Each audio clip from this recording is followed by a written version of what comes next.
सो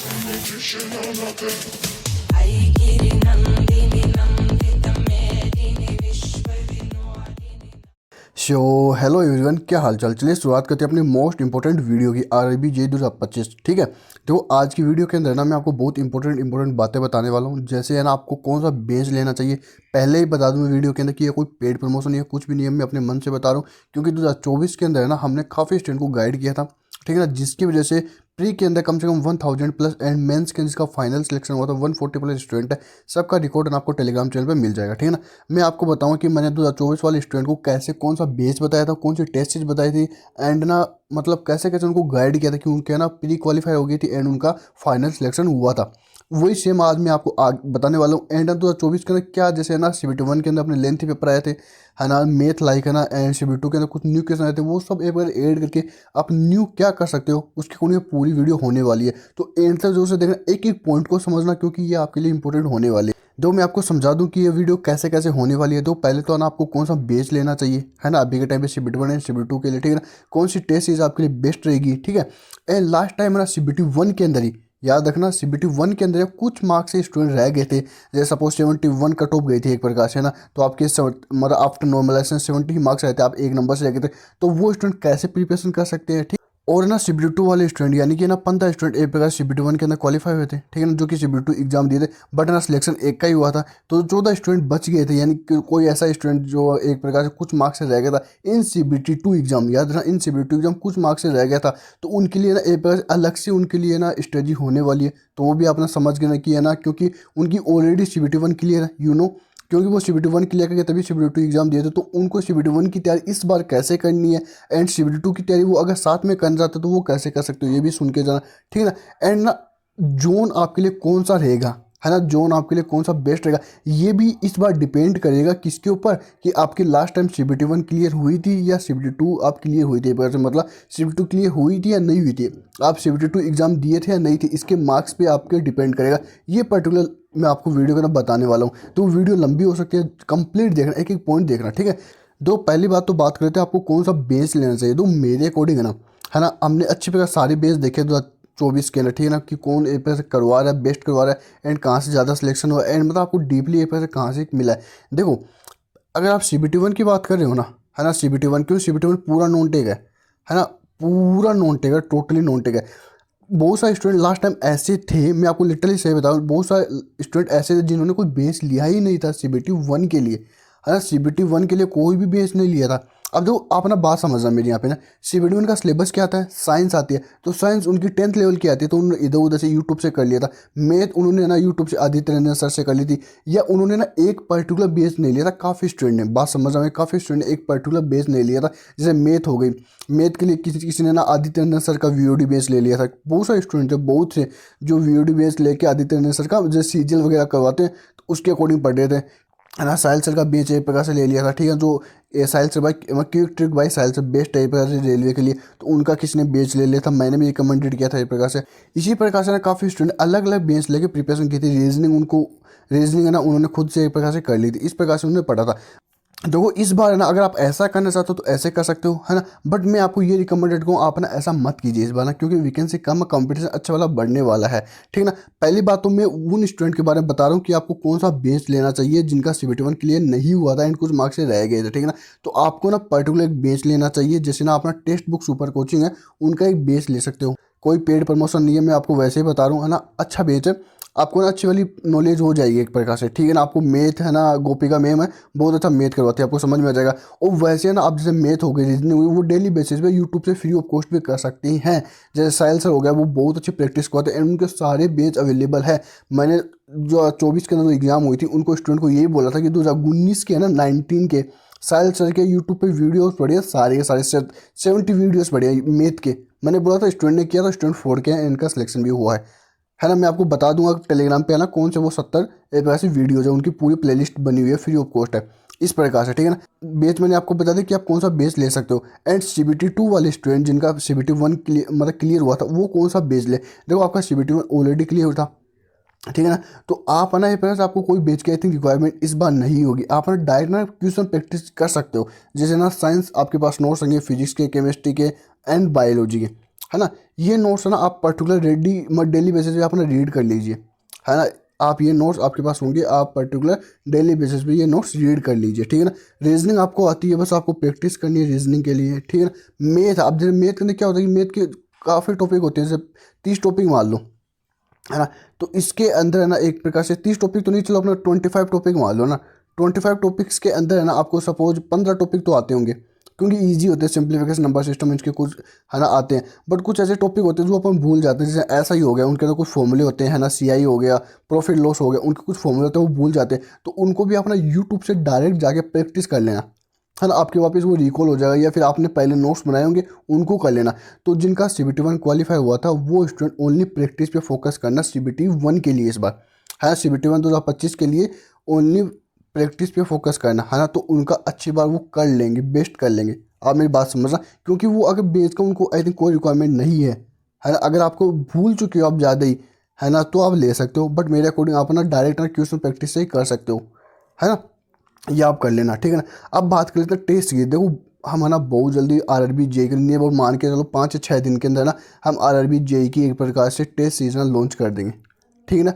हम NCS team RRB JEE की 5 से 6 दिन में एक प्रकार से टेस्ट सीरीज अपलोड कर देंगे, जिसके ना फुल लेंथ टेस्ट ना हम 30 डाल रहे हैं, 30 एक प्रकार फुल लेंथ टेस्ट हो गए, ठीक है ना। SSC JEE में हम बेस्ट करें। एंड में आपको बता दूं कि SSC JEE के अंदर हम ना ऑलरेडी जैसे इलेक्ट्रिकल हो गया, मैकेनिकल हो गया, उसमें सारे टेस्ट एक प्रकार से लाइव कर चुके हैं, सारे के सारे हो चुके हैं।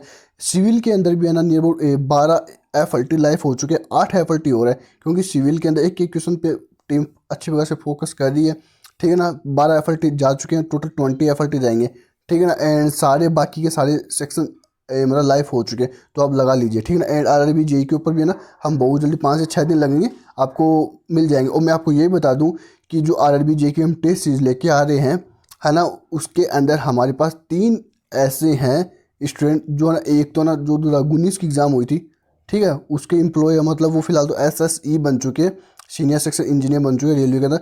उनकी गाइडेंस से हम ये टेस्ट सीरीज बना रहे हैं, और 2 स्टूडेंट इस बार जो लगे हैं ना उनके द्वारा बेस्ट क्वेश्चन चूज किए हुए प्रकार से वो बना रहे हैं, है ना, उनके थ्रू बना रहे हैं प्रकार से, याद रखना, ठीक है ना। ऐसे रेंडमली हम क्वेश्चंस नहीं बनाते हैं, ठीक है ना।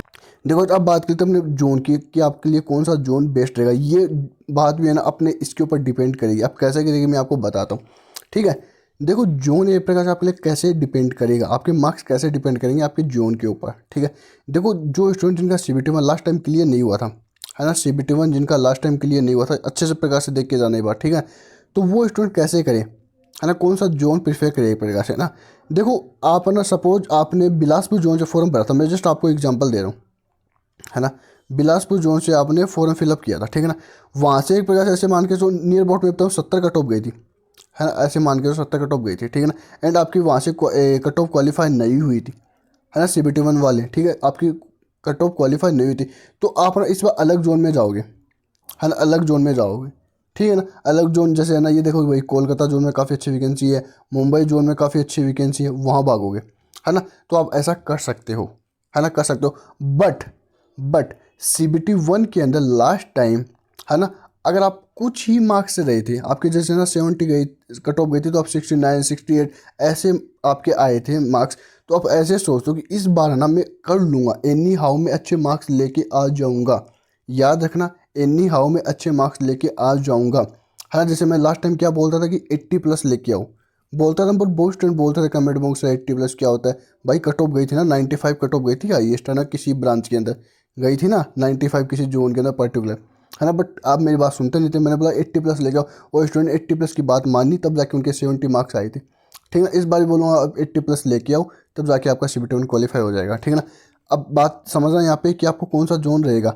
अगर आपने 80+ लाने का दम रखते हो, लास्ट टाइम CBT 1 के अंदर आपकी अच्छी प्रिपरेशन थी, आप सोचते थे कि हाँ यार मैं थोड़ा सा और कर लेता तो मैं बेस्ट कर सकता था, बात समझना, ठीक है ना। तो अगर आप ऐसा सोचते हो कि दो केस बता रहा हूँ, एक तो आप 80+ लाने का सोचते हो तो आप वो जोन कर लेना, ठीक है ना।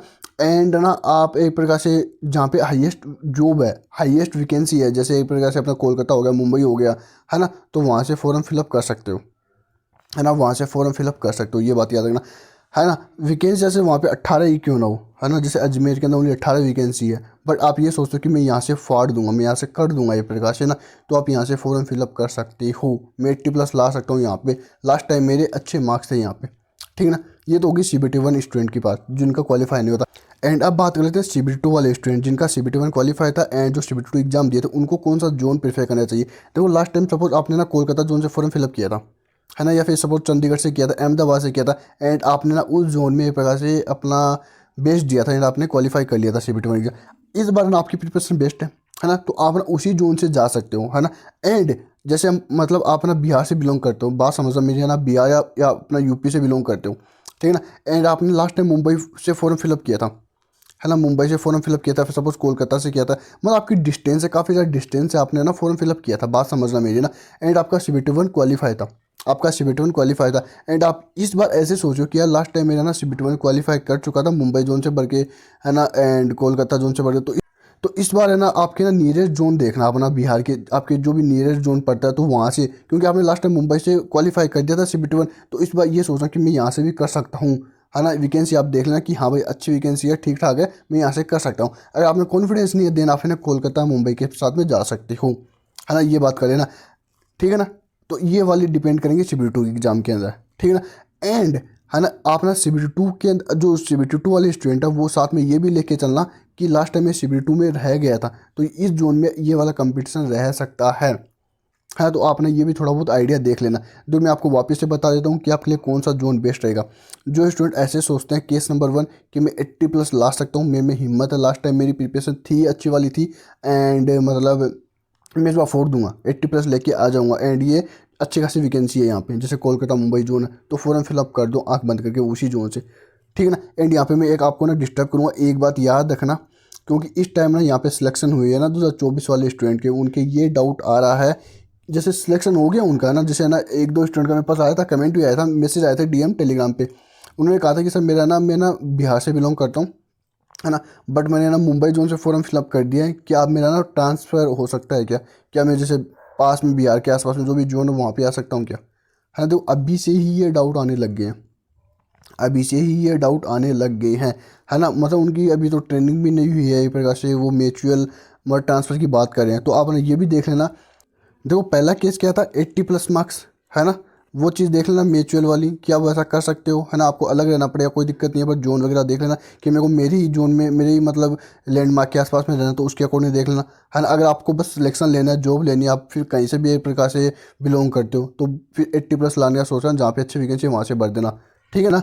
दूसरी बात ये कि है ना मेरे को कैसे नियरेस्ट में एक बार फॉर्म फिलअप करना चाहिए, कोई मतलब ऐसे स्टूडेंट है जो सोचता है कि लास्ट टाइम मैं कुछ मार्क्स से रहा था तो इस बार मैं बेस्ट कर लूँगा, तो वो नियरेस्ट अपने बढ़ सकता है। एंड कोई ऐसे स्टूडेंट को कॉन्फिडेंस नहीं है कि ये नहीं यार मैं थोड़ा सा ना सेफ जोन में खेलना चाहता हूँ, सेफ जोन में जाना चाहता हूँ, तो वो जैसे जहाँ पे ज़्यादा वैकेंसी, जैसे कोलकाता हो गया, मुंबई हो गया, वहाँ से फॉर्म फिलअप कर सकता है ना। ये चीज़ देख लेना। फोर्थ पॉइंट ये देख लेना कि यार मेरा लास्ट टाइम CBT1 क्वालिफाई हुआ था, मैंने CBT2 एग्जाम दी थी, तो मैं तो CBT1 ईजिली निकाल लूँगा, समझ में बात, तो वो भी अपने नियरेस्ट जोन से फॉर्म फिलअप कर सकता है। मैं आपको पर्टिकुलर से कोई जोन बता नहीं रहा, वैसे सेफेस्ट जोन की बात करें तो कोलकाता मुंबई ये सेफेस्ट जोन एक प्रकार से होने वाली है, ये आप चीज़ देख लेना। मतलब यहाँ पे ना कंपटीशन रहेगा, अच्छा वाला रहेगा, है ना, बट यहाँ पे आपको ये है कि आप ये सेफ जोन कहलाएंगे एक प्रकार से, कोलकाता मुंबई जहाँ पे हाईएस्ट एक प्रकार से वैकेंसीज है। तो आपके कॉन्फिडेंस आपका थोड़ा सा कम है तो आप इन जोन के साथ में जा सकते हो। अगर आपके पास कॉन्फिडेंस है 80+ लाने का, है ना, तो आप अपने नियरेस्ट एक प्रकार से फॉर्म फिलअप कर सकते हो, ये बात याद रखना, है ना। आगे बात समझ में, है ना, बस कॉन्फिडेंस आपके पास होना चाहिए। ये थी वीडियो, बता दिया सुपर कोचिंग, 5-6 दिन में हमारी टेस्ट सीरीज आने वाली है ना। ये बता दें कि कैसे आपको प्रिपरेशन करनी है एक प्रकार से। CBT1 वाली स्टूडेंट, है ना, कोई बेस ले सकते हो या फिर डायरेक्ट क्वेश्चन प्रैक्टिस कर सकते हो, और CBT2 वाली स्टूडेंट तो ओनली आप अपना क्वेश्चन प्रैक्टिस पे ही फोकस रखो, है ना, जितना ज़्यादा हो सके उतना। एंड जोन आपको मैं बता दें किस प्रकार से रहेगा, ठीक है ना। एंड आपको RIB JEE 2025 को लेकर क्या क्या डाउट्स है ना, वो कमेंट बॉक्स में जरूर से पूछ के जाना। एंड आपको कौन से जोन आप फिर फॉर्म फिलअप करना चाहते हो या किसी जोन के बारे में आप क्या पूछना चाहते हो, तो वो भी बता देना, ठीक है ना।